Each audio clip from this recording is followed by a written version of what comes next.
Hello and welcome to this episode of Marine Band Offstage. I'm your host, Staff Sergeant Connor Mikula. Every professional musician has a unique story from choosing an instrument to performing their first concert on the professional stage.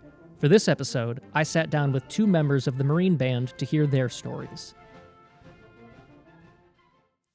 Hello, my name is Staff Sergeant Kristen Bowers, and I'm a clarinetist with the United States Marine Band. Kristen, thanks so much for joining me. So, Kristen, straight into your musical journey, how did you start playing music, and was there any reason that you picked it up? I started actually on the piano when I was about 6 years old, and we had a keyboard in our house, and so that's kind of what led me to start piano lessons. I thought that it was a really cool way to get exposed to music, and I was already singing in like a children's choir at church and things like that, so I'd had a little bit of musical exposure, but piano lessons were the way I really got into it. And I actually continued taking piano lessons all the way through high school.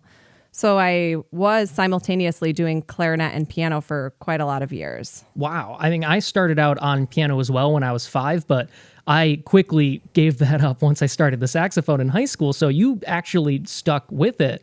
But now you do also perform clarinet for a living. How do you feel that your piano experience, both in high school and college, you played it in college a little bit as well? I did. Yeah, I took some lessons in college. How do you feel as though that has helped you as a professional clarinetist today? Well, I think when I was first getting started on clarinet, there was no doubt that having experience on piano was a huge advantage. It kind of, I was already familiar with the musical language. And so I automatically had a huge head start being able to read music, understand dynamics. And I was able to kind of quickly get into clarinet playing, not reading music and things like that. So that helped a lot. And then as I got older, I think my understanding of harmony, which of course you only play one note at a time on the clarinet, but having that understanding of harmony really helps you phrase better and have clear musical ideas about what you want to do on a melodic instrument like the clarinet. Yeah, I think already having that ability to read music coming into sixth grade band or whenever the first year of band at your particular school is, that's a huge help. I already, was reading bass clef, treble clef, so I could focus really just on the instrument. So I think that's interesting. You also started with piano. So, Kristen, after all of that clarinet and piano, you first attended Indiana University Jacobs School of Music with Howard Klug. What were some of the more memorable or helpful college experiences for you there? Well, I think that some of the most important things to me there were, at first, things like clarinet technique class and things like that, where you were just with your group of clarinetists working on scales, fundamentals, patterns, all of the things that really helped me to build technique. And then as I progressed there, I had some amazing ensemble experience. I played in orchestras, in operas, and really got a ton of repertoire under my belt. I played in clarinet choir.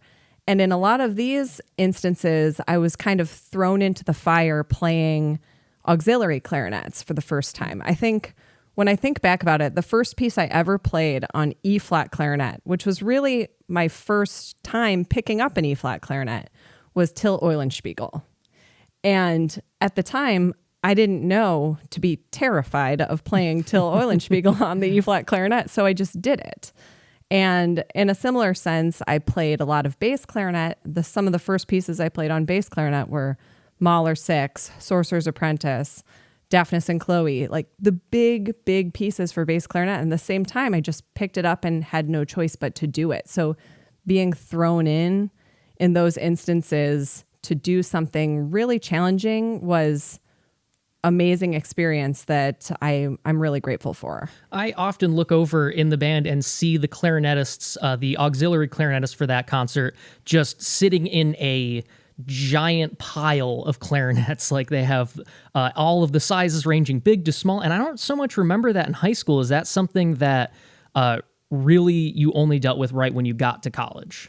Yes, I don't think I'd played any auxiliary before college, which, there's always, one kid in high school that really plays the E-flat clarinet, but I stayed away from them because it was daunting and scary.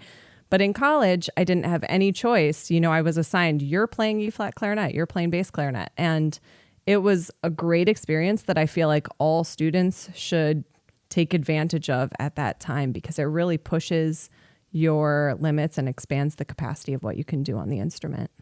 So a portion of our listeners are talented high school musicians that might think about majoring in music and might want to know what college life in music is like. What would you say are some of the sharpest contrasts between your high school clarinet life and your college clarinet life?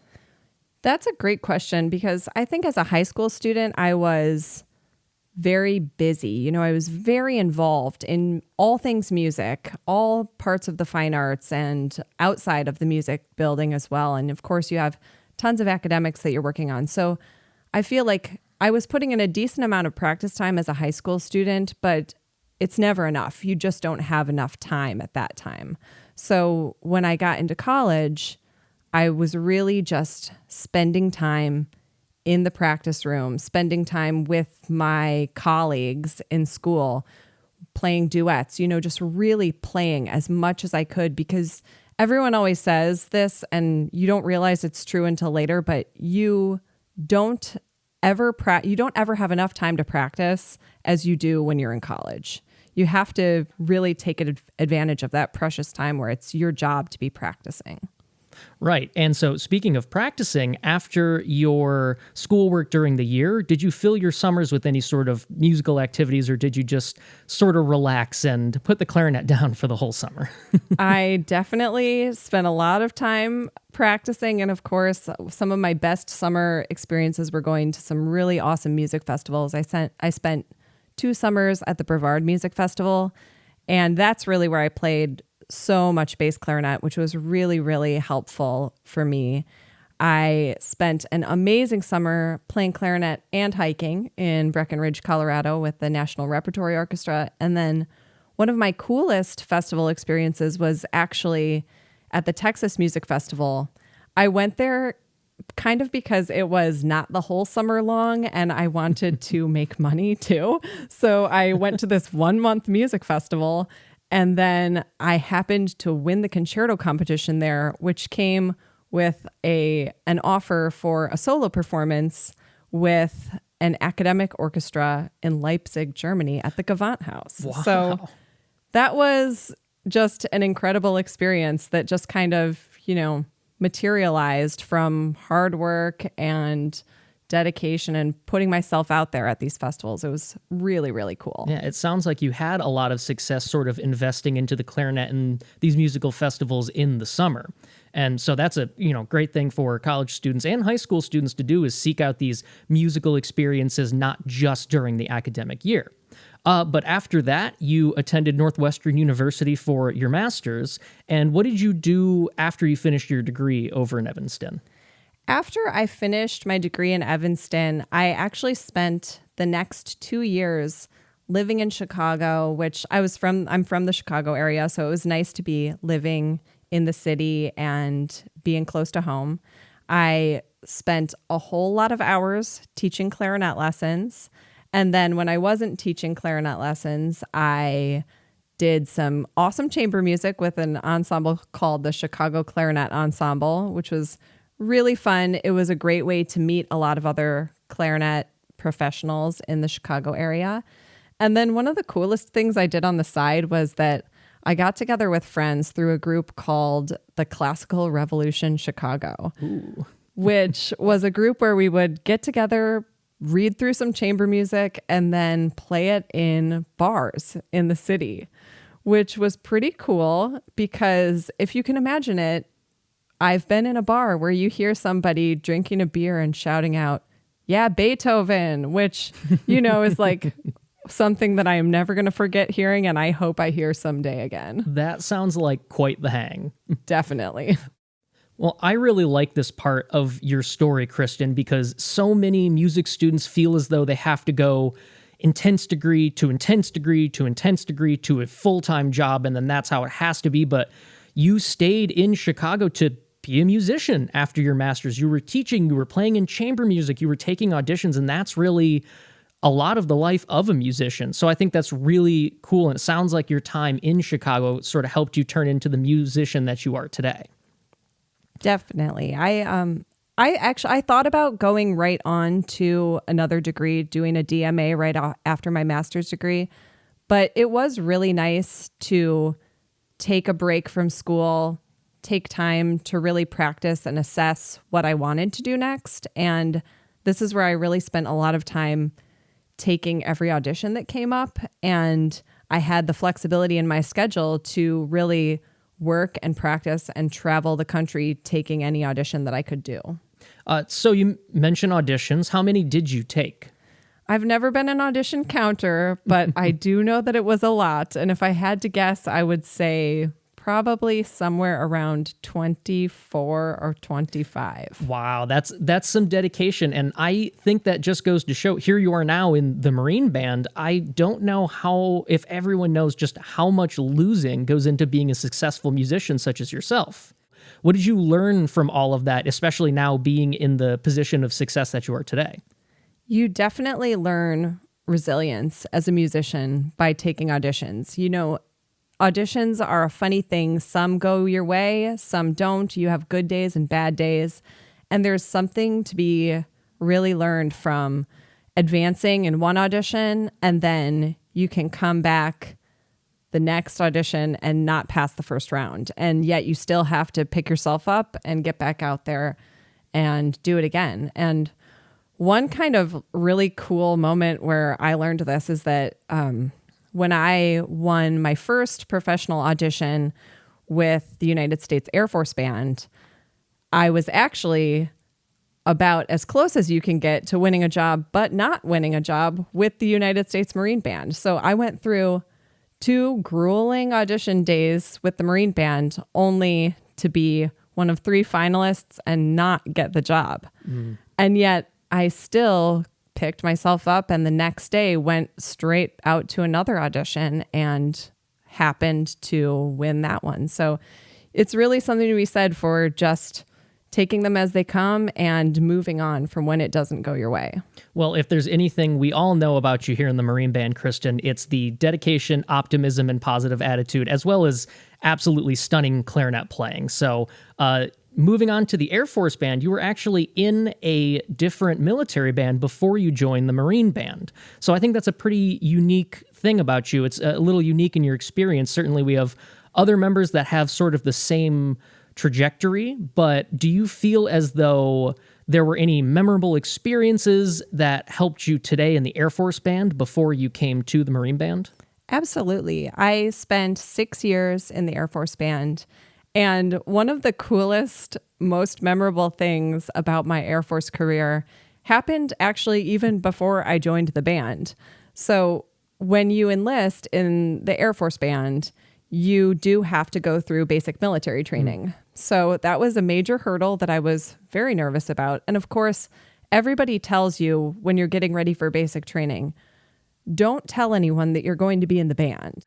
The bus rolls up to Lackland Air Force Base, and the first thing that happens is that somebody gets on the bus and says, raise your hand if you're guaranteed to be in a band.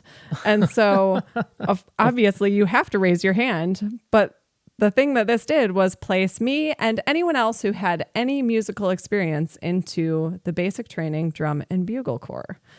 So there were no clarinets in the drum and bugle corps, of course. So I spent 9 weeks playing the bugle in basic training. Had you ever played any brass instruments prior to that? No, of course not. I could barely buzz my lips. That's why I play the clarinet. But I did have the opportunity to practice for 9 weeks, which was really interesting. And I was the second best bugle player at basic training that year. So, well, I mean, clarinet, bugle, they're both instruments, right? So of course you can play them both. Right, yeah. Naturally, yes. I could never play the F on the top of the staff. So one of these days I'll take it up again and try to work on that. Still practicing bugle. Got it. Definitely. Also, you were serving as principal during your time with the Air Force Band, correct? I did. I won an audition to be the principal about 5 months after I joined the band, which was really kind of a unique experience. And I felt really honored to be given that opportunity to serve in that way for the band, because I really got thrown in to be a musical leader of the section that was filled with people who had a ton of great experience. And in a lot of ways, I was learning from all of those people who were teaching me how to play in a section of a band. And it was a really invaluable experience to be able to play alongside all of those people as I was learning how to do that job there. Still in the professional era of your career, playing with other talented musicians helps you grow as a musician yourself. Absolutely. So we definitely appreciate that you made the decision to audition again to the Marine Band, because we're very happy to have you here now. Was this your second audition into the Marine Band? This was my third audition. Third audition. So was there anything unique about that audition? I think this audition that I ended up winning was really interesting for me, because I didn't expect that I would ever be taking a Marine Band audition again. And when I decided to take it, I had a 10-month-old baby at home. Wow. And my husband and I had the same job. And I was like, oh, well, this would really be more ideal if we didn't have the same exact job. And so I decided to really practice and work hard for the Marine Band audition. And I think that I took all of my experience from 6 years of playing in a band and did all of my personal practice. And I think that the band experience that I had really helped me when I went back to playing excerpts for auditions, when I could really play them hearing the band or the orchestra behind me as I was practicing excerpts. I think it really helped me to perform in the audition as somebody who had experience. Wow. Well, we're very fortunate to have you here in the Marine Band, Kristen. Thank you so much for sitting down with me and sharing your story. Thank you so much. Hi, I'm Staff Sergeant Robert Bonner, and I am a trumpet player in the United States Marine Band. Thank you for joining us today, Robert. Thanks for having me. So, your story from the beginning, how did you originally start playing music? I started playing in sixth grade band. I was a late addition. Originally, I was in art class. Oh. And my mom decided to switch my, studies around. And I joined band late after they were picking their instruments. So I didn't have an actual instrument to play when I joined band. And my band director had a trumpet on his music stand. And he handed it to me. He goes, "Here, try make a sound on this." And I guess I made a sound, a decent enough one. And that's the rest is history. That's how you started playing trumpet. Literally, yeah. Wow. Yeah. I could imagine showing up to class and thinking, oh, I don't have an instrument. And the teacher just hands you something off of their stand. And that's how you started playing trumpet. And here you are today. Yeah. Also, not very hygienic, handing someone else your instrument. Yeah. Right. And obviously you were definitely a natural and super amazing right away at the trumpet, right? Oh, for sure. Yeah, absolutely. And, just straight trajectory all the way to the president's zone. No, it was definitely, I think, unorthodox path, unusual path, not one that many people take, I guess. Mm-hmm. But I definitely enjoyed band through middle school and high school, and I was in marching band, of course, all throughout high school. I started in 8th grade marching band, actually, not because I was some phenomenal player, but I think that we went to a really small high school, and they just needed people to be in the marching band. So, and this was in Texas, correct? This was in East Texas. Oh, Yes, a special part of Texas. All right. And so, what was your practice routine or lessons or sort of regimen for trumpet in middle school and high school? I didn't have one. It was mostly just played in band class. And I actually was drum major the last 2 years of high school, so I didn't have to play trumpet in the fall. That is, of course, I had to play in the spring when we did all the concert band stuff. But I didn't take any lessons until I got to college. Wow. Yeah. Yeah. And so it was sort of that love of band that kept you engaged in it? You said you love the band camaraderie and sort of the whole scene behind high school and college band. Can you speak to that a little bit? Definitely. I mean, some of my closest friends that I talked to today are from high school band, marching band, and college marching band. I was in the marching band at Texas Tech all 4 years, and some of my closest friends now that I keep in touch with, who aren't even musicians, we keep in contact through band because we became so close through marching band. Wow. And so now you professionally play in a band. Is any of that camaraderie still around for you? Totally. Absolutely. Yeah. Good. All right. So how did you end up becoming a music major? What was that process like for you? Well, growing up, of course, as I already said, was in band all through middle school and high school, and really loved music in general. My parents loved music. They were always very encouraging to go to live music, not necessarily classical music, but really just like all different kinds of genre. I was mostly into like rock and punk, and of course, everyone had an emo phase, of course. But yeah, I always loved music, and I knew I wanted to go into music, but I didn't really know what. So when I showed up to register for classes for undergrad, I didn't really know what to do. I just knew I wanted to do music. And they were like, well, how about music ed? And I was like, okay, sure. They were like, wow. What's your primary instrument? And I was like, what? What do you mean? What's my primary instrument? Wow. They were like, well, you have to declare a primary instrument in order to take lessons. And I was like, oh, I have to take lessons? Oh, no. And they were like, yeah, you have to. So I was like, I play a little guitar and a little trumpet. And they were like, well, we don't have a guitar studio here, so trumpet it is. And so that's how I ended up selecting a primary instrument of trumpet. That was signing up for classes. Literally registering for classes. Incredible. So, and I think you mentioned this before, you didn't really take trumpet lessons until you got to college. Right. Wow. So your first trumpet lesson you ever took was during your freshman year of college. Right. Yeah. It was, it wasn't really a priority of mine in high school.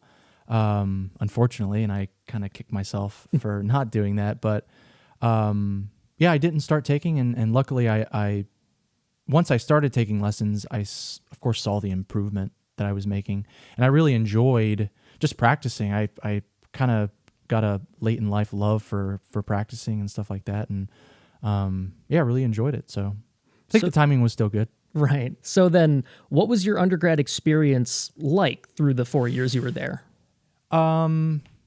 Obviously Texas Tech, where I went to undergrad, big time football school. So the marching band culture was very vibrant. And the music ed department, which is what I got my undergrad degree in, music ed, very thriving, very rich history and music education. And that's what I got my undergrad degree in. So that part of it was great. And it was a little rocky because I had braces all 4 years of high school. And then when I came to college, the first year I had braces. Oh, wow. So again, like I said, a little bit of an unusual trajectory. I had to basically relearn how to play after my freshman year. But luckily I was, taking lessons full time in school, and then outside of school, when I would go home on the holidays, I would take in the summers and in the holiday season with another teacher of mine, Jeffrey Meyer. And he really got me really nerding out about trumpet and music, especially just to make myself a better musician. As far as that respect goes, it wasn't the easiest time to try and get over some of the hurdles, but like you said, the camaraderie and some of the friends I had were just really encouraging and motivating to me to get better. And Wow. And so you mentioned that your undergrad was in music education, and certainly there are plenty of band members. There are plenty of band members here who have degrees in music education, but now you're a full-time performer. So how does your experience in the music education area affect the musician that you are today? I would say directly, as far as maybe my daily practice goes or how I approach playing the trumpet, it makes you like engage that teacher mindset that you have. maybe in the practice room, like, well, I'm having a problem with this passage. How would I fix that? I learned a lot of tools through my undergraduate degree as far as like problem solving and listening too. I think when you're in front of an ensemble, you have to have really, really good ears to be able to fix things and ultimately make a piece or a concert program better, especially at this level. When things are already really, really great from the get-go, it takes a great set of ears to then just really polish things. So I think, like I said, having a good set of ears and being honest with sort of the goals you're trying to set as well is really important, because you have to have goals when you're practicing, for sure. So on to grad school for you. What was your experience auditioning for your master's? Again, I think the theme of this is just unconventional. I mean, I'm sure a lot of people went through this too, but when I was applying for graduate schools, I was also student teaching. And I student taught at a big 5A high school band program. So they had a football team, of course, so the Friday nights were full. They did Bands of America. They did, marching band competitions. So when I was auditioning for grad schools, I was practicing a lot and working a lot as a student teacher. And I, of course, applied to all the important schools, the conservatories that you would want to go to. I think I ended up taking around 8 auditions or something like that to different schools. I didn't get into any. Oh, which was a bummer. So I ended up, by very the graciousness of the studio teachers at Texas Tech, I went back to Tech for the first year of my master's and ended up transferring because I just had a better scholarship opportunity, and ended up going to Colorado State. At Colorado State, I was able to do that, so play a lot of principal, and of course the facilities at Colorado State were wonderful, and I had 24-hour access to practice rooms and rehearsal spaces, so that was great. I could practice whenever I wanted to, and I got a lot of great opportunities there. it sounded like the passion for the music making was always there from day one, and then eventually later down the road, all of everything else that goes into becoming a musician kind of came together for you. Yeah, I think so. So what experiences through college prepared you the best to enter the post-college world or do the job, so to speak? I think just sticking with what you like. Obviously, my goal was to be a professional musician. It was a little vague. I didn't know where I would end up, but I knew I wanted to be a professional musician. So just sticking with that goal and being really, really stubborn, and at all costs, just trying to achieve that goal, and being open to a lot of different sources of advice and counsel from, be it my trumpet teachers or people I would freelance with, and clarinetists and string players and all that stuff. Just learning from a lot of different people, and then I was really fortunate enough later in grad school to be subbing with professional orchestras and gigging with other professionals. And I really learned just how to be a good colleague and show up prepared, for sure. Because when you're doing stuff like that, when you're playing around other professionals and you're not an established professional, you really got to, be squared away when you show up, just like here, when we're in rehearsals here. You really need to be prepared before the first downbeat of the rehearsal. So it taught me that. So when I did come to my first rehearsal with the President's Own, I got a lot of nice compliments like, hey, it sounds like, it feels like you've been here for 10 years already. And that was a really nice thing to hear, because I felt really comfortable and that, okay, it sounds like I'm doing the right things, or at least people say I am, which was nice. Would you say that you have any advice for anyone about keeping the job, so to say? Because we talk all the time about getting the job, winning the audition, practicing, but it seems as though you're very well versed in doing the job and keeping the job. So what advice would you have about that? I would say, other than, of course, just showing up prepared, and being prepared, not just your music, I'll speak as a trumpet player, having a pencil, just these little things, right? Literally having the right mutes, having an extra pencil. It will score you major points if you're playing second trumpet and the principal trumpet player is looking around for a pencil and you can hand him one. I'll tell you what, it sounds weird, but it goes a long way if you can do, because people, like you said, people will want to work with you after that. Another thing is, this may sound rude, or just observe a lot. Don't try not to be too talkative. You want to be a warm person and inviting to talk to, but I think a better way to think about it, I guess, is be very observant, and just take in everything, how people act, what's the what's the mood, and things like that in an ensemble. You definitely don't want to stick out in a bad way. So my instinct is to always just observe people's personalities and sort of just kind of mold into that. So so people will want to work with you. And again, bring a pencil to rehearsal. Don't be that guy. I really wish someone had given me the observe more, talk less advice my freshman year of college. So I think that's very great advice. What would you say the least traditional ensemble you've ever played in was? I was in a like a punk emo band in high school. Oh, playing trumpet? No, I played guitar. Okay. Like I said, I played guitar. I took lessons on guitar before I started taking lessons on trumpet. So I probably was a better guitar player than a trumpet player for a long, long time. And now it's definitely switched. But I guess it's maybe considered traditional. But I was fortunate enough to play in a ragtime band in college. I guess that's the weirdest non-classical, I guess, quote unquote, ensemble that I played in, and that gets you really good at sight reading too. Yeah, I bet. So, Robert, I absolutely love your story. I feel like when we think of the fantastic world of professional ensembles, musicians, both orchestra and band, we tend to think of conservatories and competitions and prodigies and things like that. But you're one of the most gifted trumpet players I've ever had the pleasure of hearing, and if you'll forgive me, the road seems to be more unconventional than most performers I know. So, from your experience, do you have any advice that might be helpful to someone who loves music like you do and the band world as a whole, but might be struggling a little bit? I think being open-minded about other people's perspectives and approaches to music, because you never know where you might find some inspiration or something that just clicks with you. So that's what I would say. Be open, and then also be really, really stubborn and hard-headed. And I mean, if it's really what you want is to be a professional musician or just to be a musician, just don't give up. I mean, there were so many times where I could have given up and just said, you know what, this is not for me. This is too hard.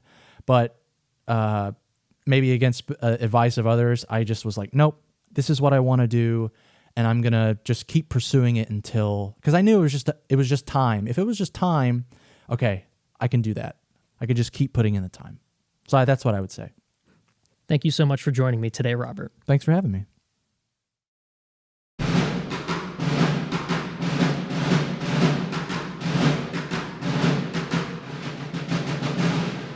This episode was written by Staff Sergeant Connor Mikula, and it was produced and edited by Master Sergeant Patrick Morgan and Staff Sergeant Joe Cradler. Recorded in John Philip Sousa Band Hall at Marine Barracks, Washington, D.C.